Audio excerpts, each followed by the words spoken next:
E aí eu volto sempre a questionar, né? Voltar ao que eu estou falando aqui hoje sobre qual o seu limite. Falei da dona Josefa que ela perdeu o limite, talvez, do controle, de ter que saber da sua doença, do que estava acontecendo, e buscar droga para o filho. Nós estamos falando da relação aqui da Ellen, né? Que falou comigo, até a Cristiane também, assim, de que os nossos relacionamentos, e muitas das vezes nem tem nada a ver com a droga, né?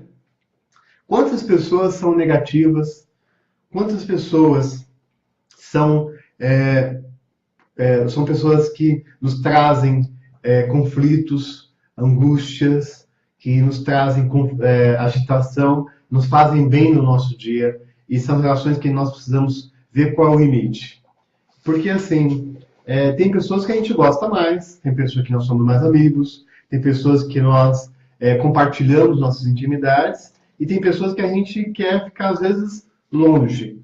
São limites, né? E na relação com nossos filhos, temos dificuldades de colocar nossos limites, porque acreditamos que podemos fazer tudo por eles, né? E aí eu sempre digo, né?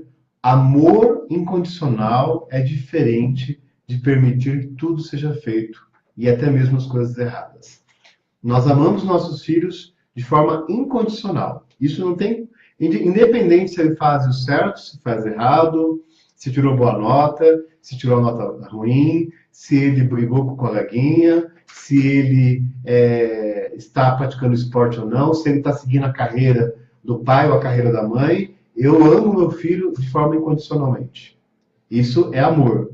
Agora, amor incondicional também é diferente do fato de eu permitir que ele faça tudo sem limite nenhum, desejando cada vez mais e às vezes de maneira inadequada.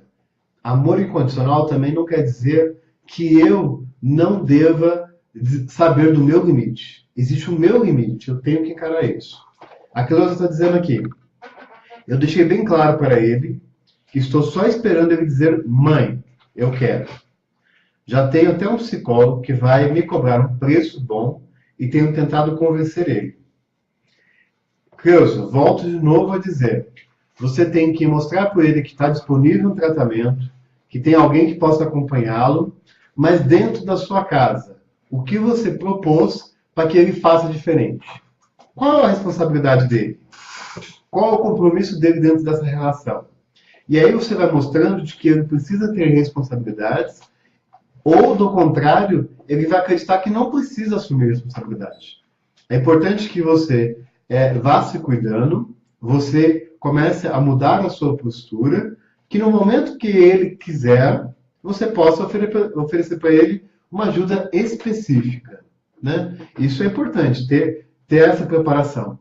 Não existe um convencimento. Ele vai se convencer quando você estiver fazendo diferente as atitudes, né? Principalmente atitudes. Porque falação, às vezes, é muito constante e não se muda nada. A Cristiane Andrade está falando aqui. É triste demais você botar na mesa do jantar e a pessoa se recusar a jantar, por dizer estar sem fome. Mas, no fundo, você sabe da verdade, sem dizer que atrapalha na criação dos filhos. É muito difícil a criação dos filhos sendo um pai adicto. Hoje, Cristiane, e aí eu acho que você tem que pensar também no seu futuro, né? De que não porque eles têm um pai que é adicto, que eles também tenham que passar por alguma coisa diferente na vida. Para Ellen também, né? Vocês têm que dar amor para os seus filhos, você tem que dar educação, tem que dar limite, e hoje, na verdade, como era antigamente, é muito difícil criar filhos, né? Por quê? Você poder tratar filhos é fácil.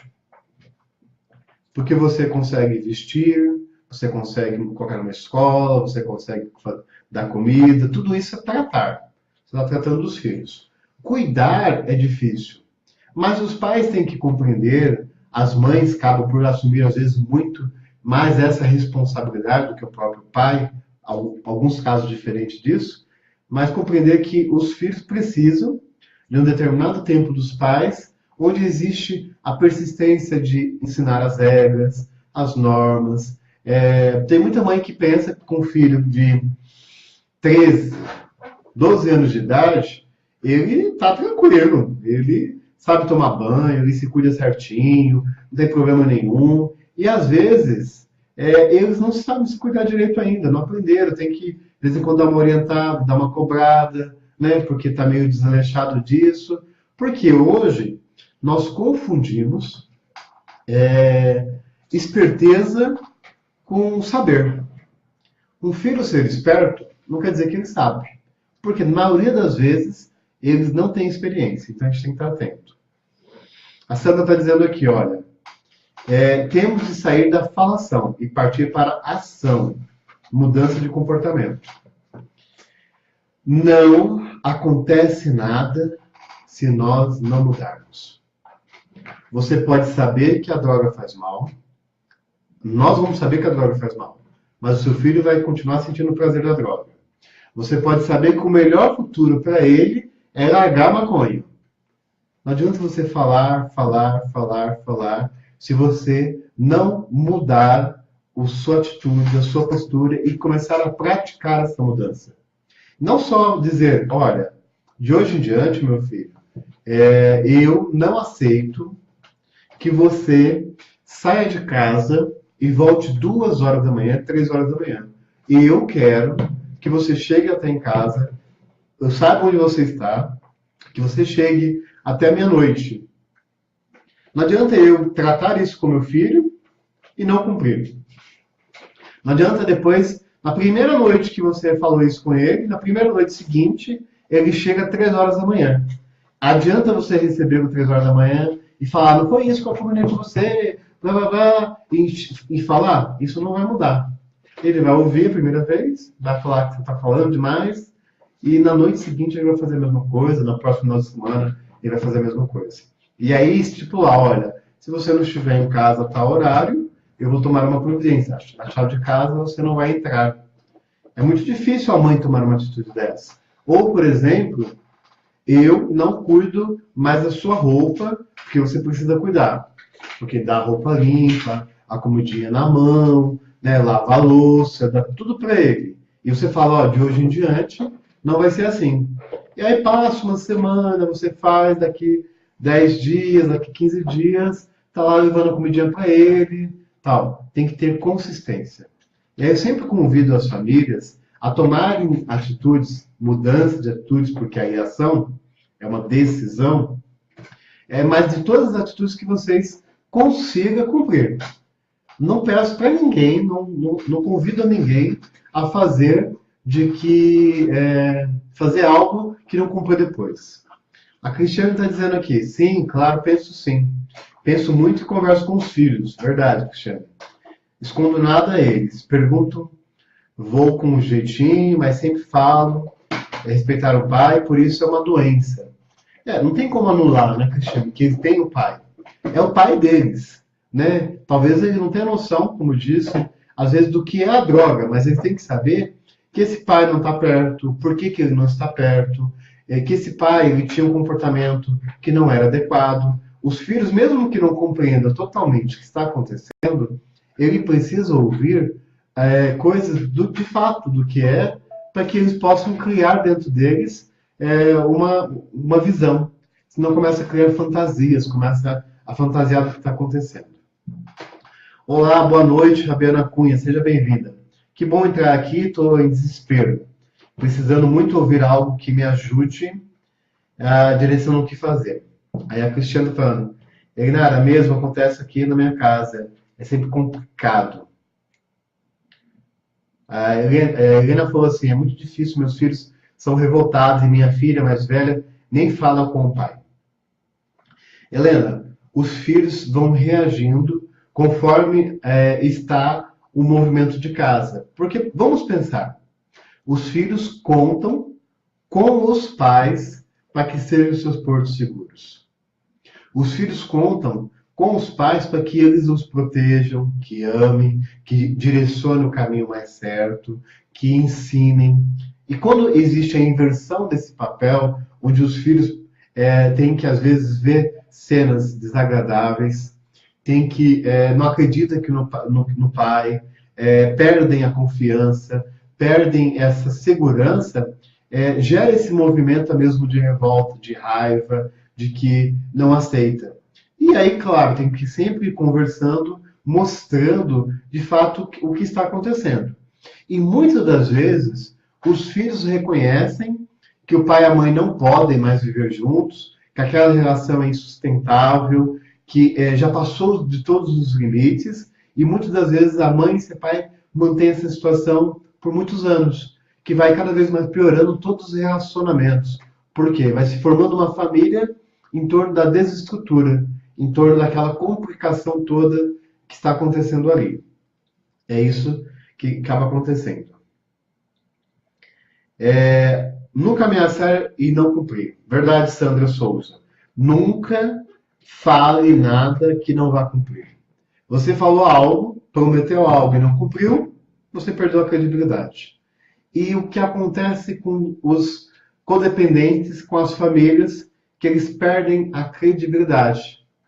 E cada vez mais aumenta o poder de manipulação do dependente sobre a família. Porque ele usa esse recurso para jogar contra a própria família.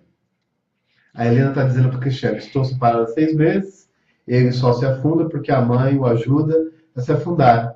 E ao se fazer de cega para a situação. 20 anos de casamento. Isso aí, André. Chegar até meia-noite, que Deus me ajude a ter pulso. Vamos pensar no contrário. Vamos parar aqui agora e pensar a seguinte coisa. Não vou tomar atitude nenhuma. Até quando você vai conseguir viver assim? Qual é o seu limite? Até quando você vai conseguir fazer nada? Quando a gente não consegue ter pulso, quando a gente não consegue dizer não. Pessoal, vê se vocês estão me acompanhando aí. Vai me dando um like aí, está ok. O não é necessário.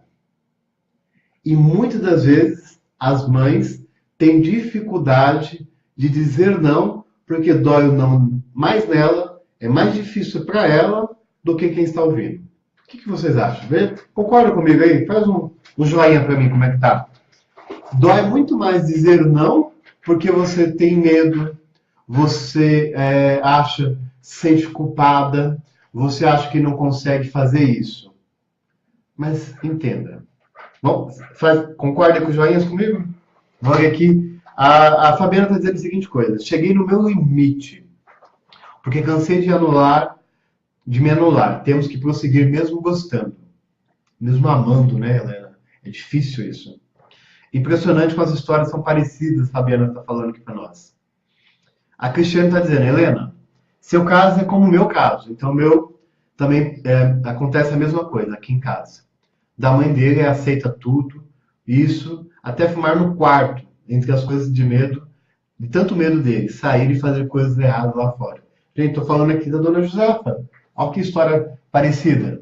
De que eu tenho tanto medo que eu permito que na minha casa, que é minha casa, que é o meu espaço, o meu filho se acampe dentro de um quarto que é dele, mas lembrando, a casa é minha.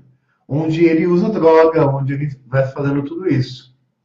A Fabiana diz, eu tenho medo de punir e virar motivo para usar mais droga ainda. Isso talvez é a forma, Fabiana, que ele diz que você está fazendo. E não deve ser uma punição. Eu já vi muitas famílias internar seus filhos para puni-lo. Olha, você está fazendo isso, eu vou te internar para te mostrar de que isso não está certo. Não é uma punição. Nós devemos entender que os limites, o não, é uma forma de que ele vai amadurecer para a vida. Quanto menos não eu digo, quanto menos limite, quanto menos atitudes eu tomo, mais ele vai crescer de forma imatura e tendo comportamentos inadequados. A Sandra está dizendo aqui, antes da internação do meu filho, a primeira atitude que tomei foi retirar as chaves do apartamento do meu filho. Ele tinha de entrar tocando o interfone como visita. Se passasse o horário, deixava dormir na rua, passei a não lavar mais as roupas, enfim, fui dificultando as coisas para ele. E acabou que ele aceitou, por livre e espontânea pressão, né, Sandra, o tratamento. A casa deixou de ser no hotel dele. Detalhe, ele é diabético, tipo 1, méritos, mas foi necessário. A Cristiane está dizendo assim, eu não aceito isso, pois na minha casa não aceitava. Na dela encontrou o livre-arbítrio. E assim, ao invés de botar limite, afunda cada vez mais o filho. Codependência, Cristiane. Doença. Sandra, é muito difícil, né? As mães falam, nossa, coitadinho do meu filho.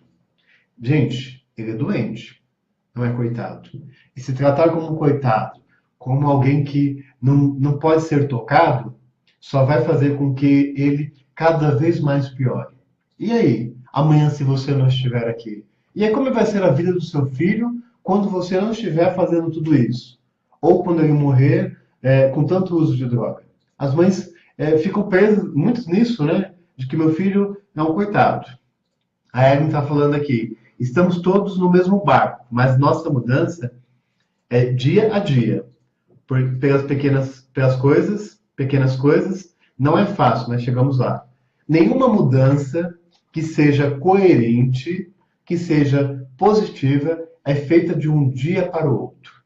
Por isso que eu convido, gente, é difícil.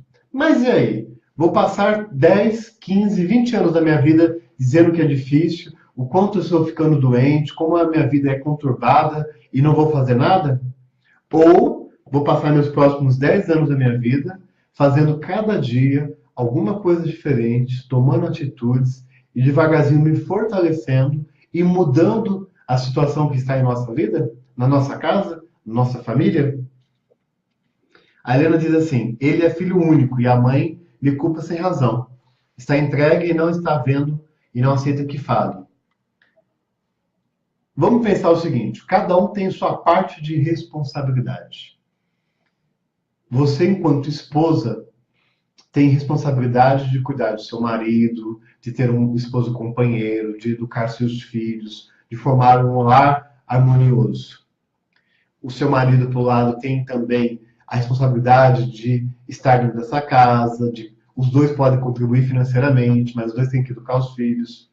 E aí, quando a gente pensa nessa relação marido e mulher, e quando a mãe, né, começa também a entrar nesse barco da acusação, vamos pensar de uma outra forma. Será que ela não está transferindo a responsabilidade para você?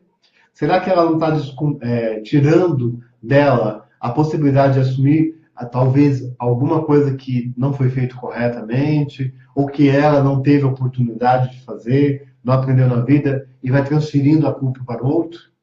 O dependente químico faz questão de transferir a culpa para vocês, codependentes, de que ele está vivendo aquela vida. E ele joga isso de uma forma tão manipulativa que ele continua ganhando a droga, continua tendo uma vida confortável. A Helena está dizendo aqui. A Solange Viana, boa noite, seja bem-vinda. Aqui de Guarulhos, Solange. Se o filho tem 25 anos, trabalha, tem seu carro, mas usa droga, bebida alcoólica, como fazer para chegar em casa meia-noite? Ele saiu de uma clínica já faz 3 meses, falou que vai trabalhar e comprar um carro. Meu medo é de que ele comece a fazer tudo de novo. Primeiro, se ele não consegue obedecer às ordens da sua casa, Solange, se ele não consegue entrar dentro dos limites do seu lar, ele está preparado para morar sozinho e arcar com as consequências disso. Se ele tem um espírito de aventureiro, onde a qual ele quer colocar limite e ir ao limite da vida dele, ele quer pagar para ver as consequências disso, né? Porque você diz aqui, ó, pois antes da internação trabalhava, tinha carro, sofreu 3 acidentes por causa das drogas, da bebida. Então, você vai comprar o carro para ele? Você vai impedir dele trabalhar, vai deixá-lo dentro de casa, não vai ir para o mundo e fazer com que ele não fique isolado? Não tem como isso, não temos esse controle. Você pode ir mudando algumas atitudes. Como ele mesmo, se ele pode se manter, pode gerenciar a vida dele, talvez seja o ponto dele ter que morar sozinho. E aprender que morar sozinho tem outros ritmos. Vai ter que dar conta da roupa, vai ter que dar conta de ter comida em casa, vai ter que ter outras preocupações que ele não tem hoje. Quem sabe ele começa, dentro desse ritmo, a pensar de uma outra forma. A Ariana está dizendo, a mãe dele é tão doente quanto ele. Com certeza. Nós percebemos isso. Né? Quanto nós vamos adoecendo, quanto nós vamos nos entregando ao movimento do dependente. Como que a gente não consegue perceber que nós vamos nos envolvendo? E assim, a gente vai se entregando, fazendo, facilitando, tirando a responsabilidade dele e vamos se tornando doentes, vamos comprando, inclusive, a desculpa dele. A Cristiane está dizendo aqui, dá até a pena nessa situação, porque precisamos seguir a vida. E sabemos que uma pessoa assim não vai poder acompanhar. Cristiane, é importante sabermos que na nossa vida irão acompanhar as pessoas que estão no mesmo ritmo de vida nosso. E aí, vamos pensar, né? Nós estamos aqui falando da questão das drogas. E às vezes fala da droga, do comportamento, do álcool. E nós nos esquecemos, por exemplo, das nossas relações de amizades. Nós temos amigos, por exemplo, de 10 anos atrás. Éramos próximos, né? Tínhamos os mesmos bate-papos, nós tínhamos os mesmos passeios, os mesmos encontros, combinavam várias coisas. Nesses 10 anos que passaram, de 5 amigos que eu tinha naquele ritmo, por exemplo, na nossa vida, hoje eu tenho praticamente, vamos pensar assim, um amigo. Pensando numa relação de amizade. Por quê? Hoje esse um amigo, ele está mais próximo da minha vivência, às vezes por relação de casamento, filhos, às vezes por objetivo de trabalho, profissão, forma de contato. E eu estou falando de acompanhamento de vida de uma forma natural, que é isso que acontece com as pessoas, né? E às vezes a gente precisa saber que algumas pessoas não vão nos acompanhar, porque elas precisam também fazer as suas transformações. Pessoal, eu vou acompanhar aqui todas as questões aqui, que eu estou um pouquinho hoje meio lento. Né? A Cleusa diz, eu estabeleço o horário, ele não cumpre. Eu demonstro decepção, fico chateada, brigo, mas depois volto ao normal. Assim são todos os meus finais de semana. Gente, Cleusa, estabelecer limite tem que ter consequência. Ficar brava, zangada, sem falar, isso não vai resolver. A falta de afetividade não vai fazer com que ele fique sensibilizado a mudar. Prova disso que ele repete a todos os finais de semana. Vamos voltar ao exemplo. Se você falar para ele assim, olha, meia-noite, ele não entra, pode ser tocar na sua casa, no portão, ele não vai entrar, tocar no telefone se for no apartamento, não entrar, ele vai pensar assim, no próximo final de semana, ele vai aguentar ficar do lado de fora. Ah, meu filho vai ficar na rua, vai fazer isso com isso aqui. Foi uma escolha dele. Pense nisso. Sim, André, tem a pena da mãe dele. É muito difícil, né? Porque quando a família está doente, quando as coisas estão doentes, né, Cristiane? Todo mundo não consegue perceber isso, né? Aí ela diz, não mesmo. Ele é diabético e também. E o futuro negro, infelizmente. Nós, infelizmente, assim, não conseguimos desenhar e também não conseguimos prever tudo na nossa vida. Nós acreditamos, quantas vezes nós fazemos internações dos dependentes e a família diz, esse não tem mais jeito, né? Isso é aquilo. Eu não posso apostar que ninguém tem mais jeito. A gente não pode apostar que ninguém possa mudar. Nós podemos apostar se a situação mudar, o dependente químico tem mais chance de ele mudar. Se nada em volta facilita para ele, se nada em volta é tranquilo para ele, ele vai ter a tendência de querer mudar, porque ele precisa dar um jeito. Concordo, a mãe não soube mesmo educá-lo e quer pôr a culpa em mim. As pessoas querem transferir as culpas, Helena, as responsabilidades. Fabiana, eu faço o mesmo. A Fabiana Cunha está dizendo assim, eu faço o mesmo, Deus. Gente, boa noite, Cristiana Lessa. E você da onde, Fabiana?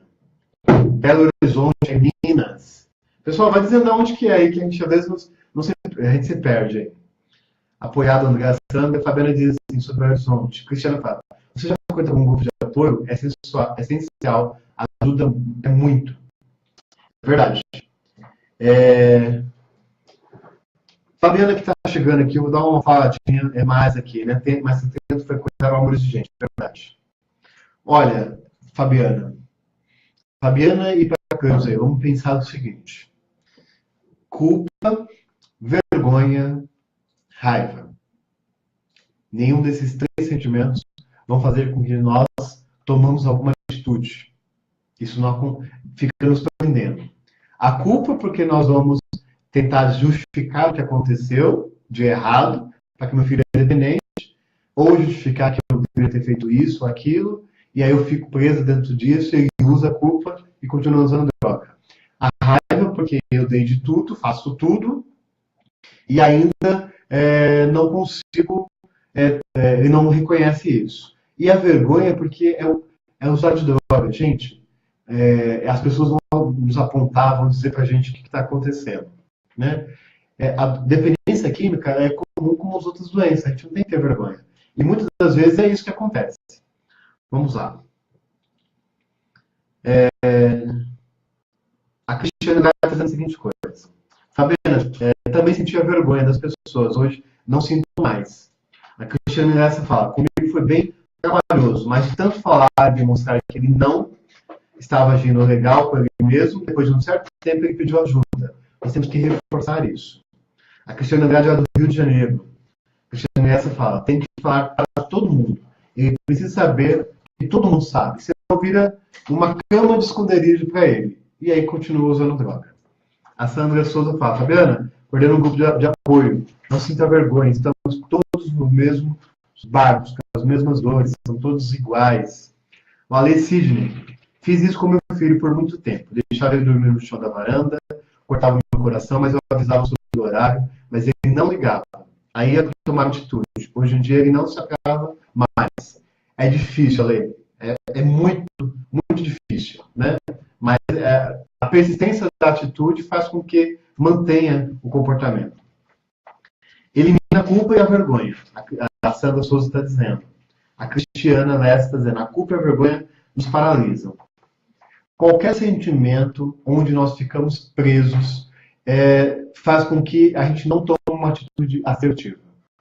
Vivermos culpado o resto da vida, viver envergonhado, só vai nos favorecer a adoecer, a ficarmos doentes. Nós devemos saber. Vamos pensar na culpa. Mãe e pai não sabem como criar seus filhos. Ninguém vem com o manual. Nasceu o Antônio tem que ser criado assim, assim, assim, dessa forma, porque ele será um filho exemplar. Não existe um manual. Você não sai da maternidade com o manual de criação de filho do Antônio.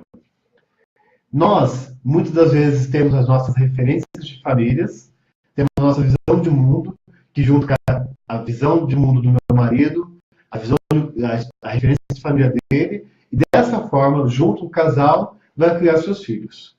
Mas aí o que nós vamos pensar? Até hoje, estou passando por essa situação, está acontecendo isso comigo. Eu fui responsável em determinadas situações até aqui. Então, isso é responsabilidade. Se eu tratar como culpa, eu vou tentar fazer algo para corrigir isso, para tentar melhorar isso, buscar uma solução imediata para que isso. E não vai resolver.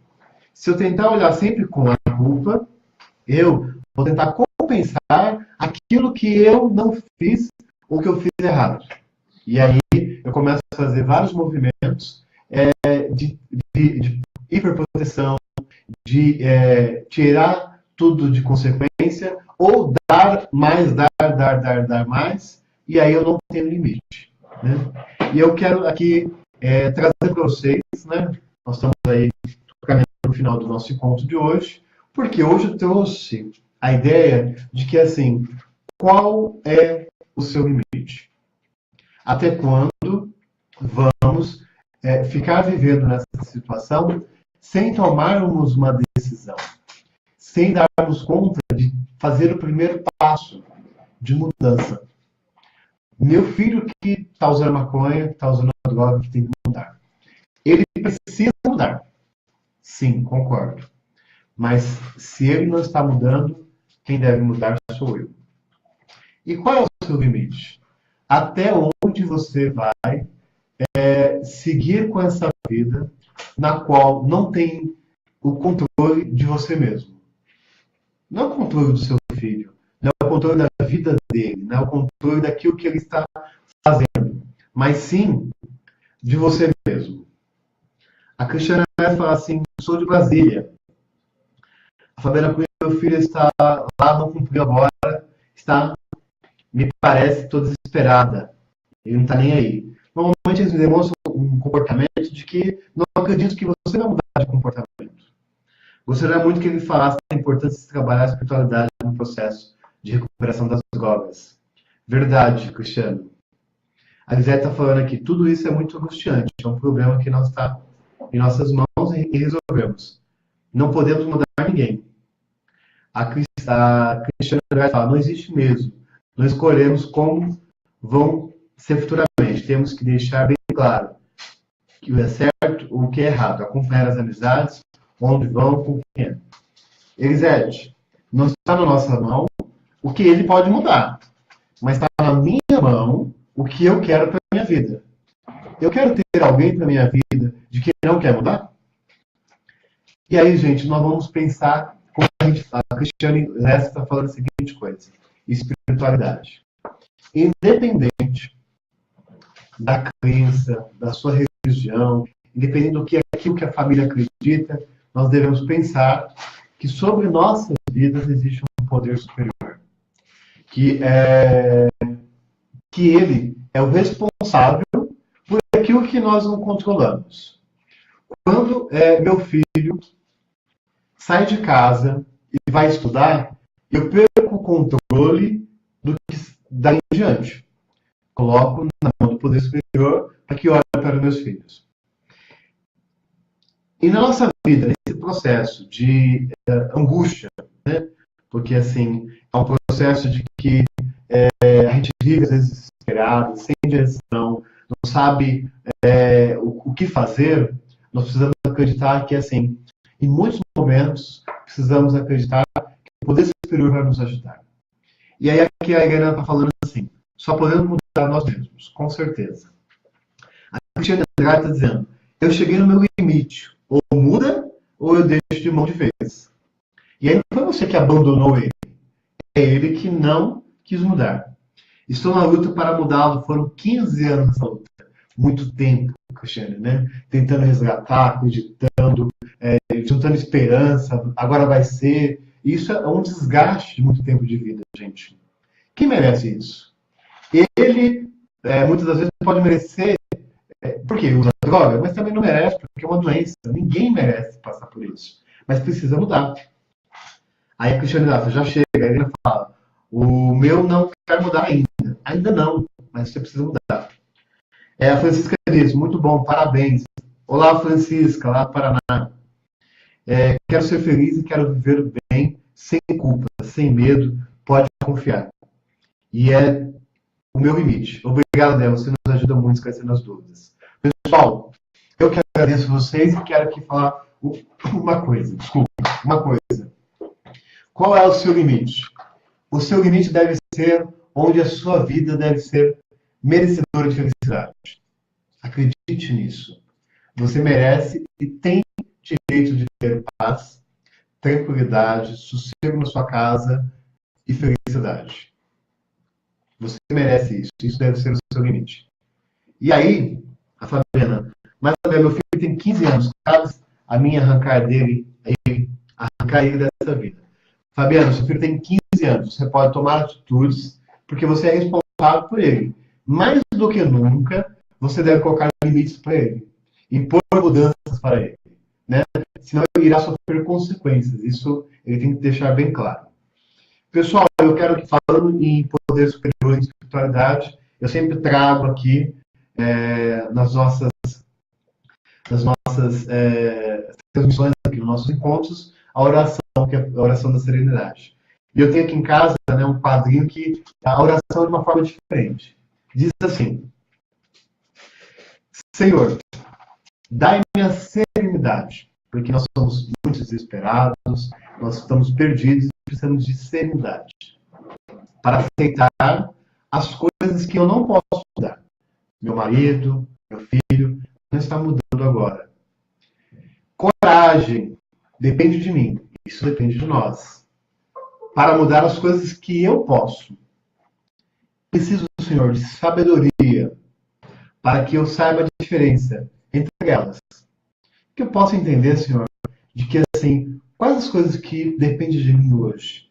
Qual é o passo? Qual a primeira mudança? Qual a primeira atitude que eu posso fazer hoje? Que isso depende de mim. E o que eu não posso fazer agora? E que eu saiba, né, a diferença de uma e da outra.